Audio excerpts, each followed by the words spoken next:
I'm really low here because I'm about to watch this movie called Lowriders, and I heard things about this, but I'm gonna watch it with an open mind. I'm gonna tell you right now, I love cars, but I don't like lowriders very much, but I still respect the car culture behind it. So I'm gonna open this up and we are gonna watch it. Well, I'm gonna watch it and tell you my thoughts about it.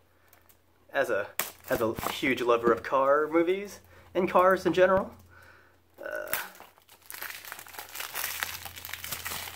I'm excited, you know, I like watching new movies and stuff. Especially movies about cars. There's nothing inside except for the disc. There's no thing here. Hey guys, I just watched this movie, and I gotta say, despite all the criticisms of this movie that I saw online, I actually love this movie quite a bit. As you know, I already said I don't like lowrider cars. You know, like when I see them up close, I think they're really stupid looking. That said, I thought this movie was awesome. I thought it talked about, you know, the lowrider culture, pretty well in my opinion. I mean, I'm not part of the lowrider world, but I definitely appreciate the story that they made for this. Now that said, this is a car movie, but with a really good car movie, you can't just show, you know, a car 100% of the time. You need some kind of story in order to keep the viewers entertained. Like, some people just want to see cars. You know, if you want to do that, just go to a car show. Like, I love cars, but I'll go to a car show to see a car, or I'll drive one. But for a movie, I want to be entertained with more than just seeing a car. I want to see story, and I think this movie did a great job of balancing out car talk and balancing out a story to keep you guys immersed into the movie. So, there are some pretty good cars in this movie, I gotta say. I mean, by good, I mean by the standards of lowriders, but that is, you know, you already know I don't like lowriders. But yeah, the first car that you see is a car that wins the competition. That's this guy's car. He's the dad. He calls it the Green Poison, and it's a '61 Impala. And after he wins this competition, his really bad son gets really jealous and orders his henchmen to destroy his car, and that will actually start the conflict of this movie. Well, actually, it continues the conflict because you find out that, you know, the father has a troubled history. He's an alcoholic. He didn't appreciate his previous wife, who is the mother of these two kids. So this one ends up hating him. He's known as a ghost because his father never talks about him. So he hates his father. He's jealous of his father, and he wants to beat his father in this really prestigious lowrider competition called Elysian Park. But his father ends up winning with the Green Poison, despite the fact that his son had a pretty nice looking car himself. It was another Chevy. And the other brother ended up helping with the artwork on his brother's car. So yeah, there's that whole competition, and it just sets up more conflict that you'll see during the movie. But I think the movie does a good job of portraying lowrider culture, and I like the fact that they made a really powerful story, topped off with some really powerful performances by these actors. The actors are Damian Bircher, Gabrielle Chavarria, Theo Rossi, Ava Longoria. I didn't know she was in this. But I also know that the girl from Supergirl is also in this movie, you know, from the Supergirl TV series. It took me a while to figure it out because she wasn't wearing glasses in the movie, but she plays the love interest of the main character, who is the younger brother. But yeah, you find out that this dad, he's an alcoholic. He beat his other son, so that's part of the reason why his son hates him. He also hates him because, you know, he loved his mom, and he felt that his dad didn't respect his mom that much.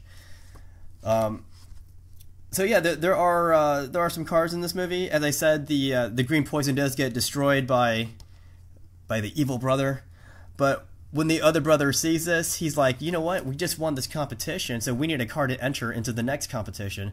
So he takes it upon himself to start working on another car project, which he enters into another car competition. But yeah, the main car is a '61 Impala. I gotta say, I love the movie, but there are some criticisms that I have, and that's in regards to the cars. I mean, not the fact that I hate Lowriders, because I think that's a matter of taste, so I'm not going to knock a movie for that.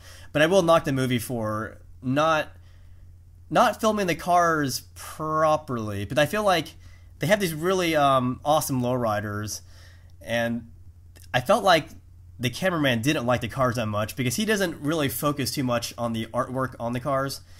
And I feel like they could have put a little bit more time on the cars themselves. That said, you know, the movie did do a good job of balancing out story and car action, and car storytelling, because there really isn't much action in this movie in terms of cars. There's only like one mild car chase, but I wouldn't even qualify it as a car chase. But the movie is a damn good car movie. I was really blown away by the performances by these actors. I especially liked the bad brother, who they call Ghost, because you know, I felt his emotion. The actor did a great job, you know, of you know, almost bringing me to tears. I mean, I don't cry, but if I did, you know, I would have. And even that the father was very sympathetic, because you know, he wants, you know, to, you know, continue making Lowriders because he considers it a family, you know, a family thing, a family project. But you know, that's what brings, you know, him and his son together, and I guess ultimately his other son. So yeah, where was I going with this? I love the movie. If you do want to see a bit more Lowrider action, you can see some more in the credits, and also if you go to the menu under bonus features, you can see a lot more. I mean, there's like one or two bonus features which just focuses on Lowrider cars. So if you felt like the movie didn't do justice to Lowriders, go watch the bonus features, because you can get more of a fix watching that. But yeah, I think the movie does have a really strong message, and that message is about family.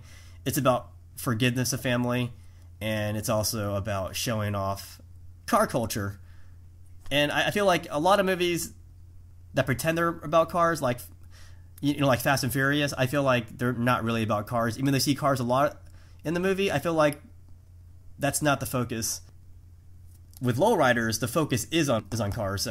So would I recommend this? I would definitely recommend this if you like Lowriders, and I'd definitely recommend if you like, you know, like independent films, and I'd also recommend this if you like just a well-made, you know, just a well-made movie, you know, that isn't just about, you know, explosions and guns and stuff.